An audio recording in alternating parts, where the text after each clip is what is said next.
Welcome to another episode of E-Academy.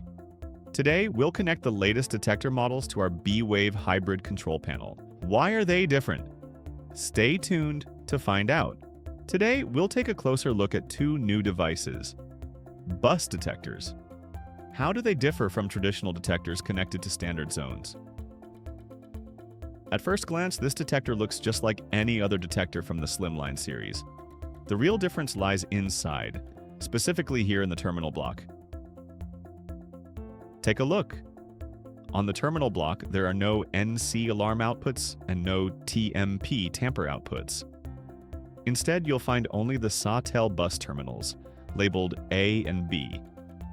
Of course, there are also the power terminals, plus 12 volts in COM, along with two additional zones reserved for future applications. We have two bus detectors in front of us, so how do we wire them? First, we connect the A terminals together and the B terminals together. Naturally, we also connect the power supply terminals. Next, we connect the detectors to the corresponding A and B terminals on the B-Wave hybrid control panel. The power supply is connected to the COM and AUX terminals.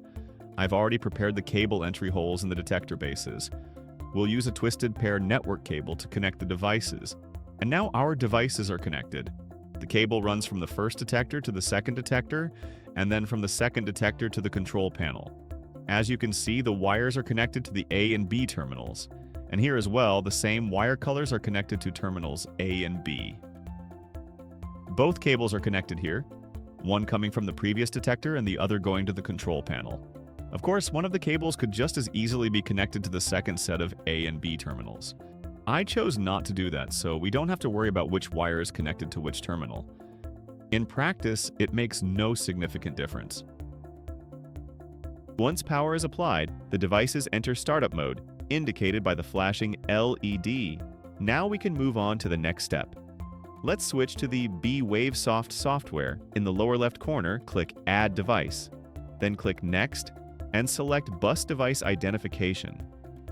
Since our studio is located near the test department, the device list is quite extensive. Let's focus on the two devices that have just appeared on the list. Take a look. We can see a Slim Dual Lunabus detector along with its serial number, and next to it another detector of the same type with a different serial number. Each device has its own unique identifier, which can be found either on the packaging or on the device itself. Now click Add, enter a name, and select the room. Next, select the detector group and set the reaction type to instant. Leave the tamper protection enabled, then save the settings. Now let's add the second device. This time, there's no need to run device identification again, as the detector is still visible on the list. Enter a name, select the room, assign the detector group, and set the reaction type to instant. Save the settings. Take a look. We can now see our detectors assigned to the kitchen and office rooms. But how can we be sure we've assigned the correct devices?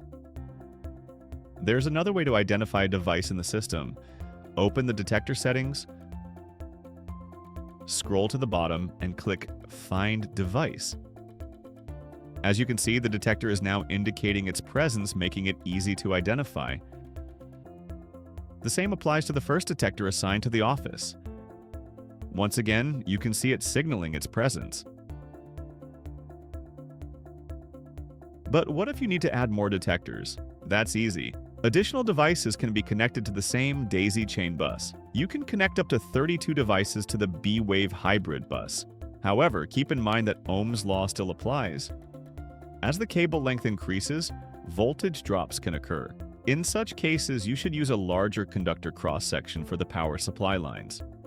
A simple solution is to double up the conductors, using one pair for the positive supply and the other for the negative supply. Alternatively, you can install an additional power supply unit, for example, halfway along the cable run. We'll also be connecting other devices to the same bus. Now let's take a look at the benefits of this solution. In addition to providing a clean and organized installation, the bus offers comprehensive diagnostic capabilities. What's more, each device can be configured remotely. There's no need to open a detector just to adjust its sensitivity settings. Even better, the same bus can be used to remotely update the firmware of all connected devices. Additionally, bus detectors provide temperature readings from the monitored room. This data can then be used to create automation scenarios. What about non-bus detectors? These can also be connected to the B-Wave hybrid system, either directly to the control panel zones or through wired zone expanders. But we'll cover that in future episodes. See you next time.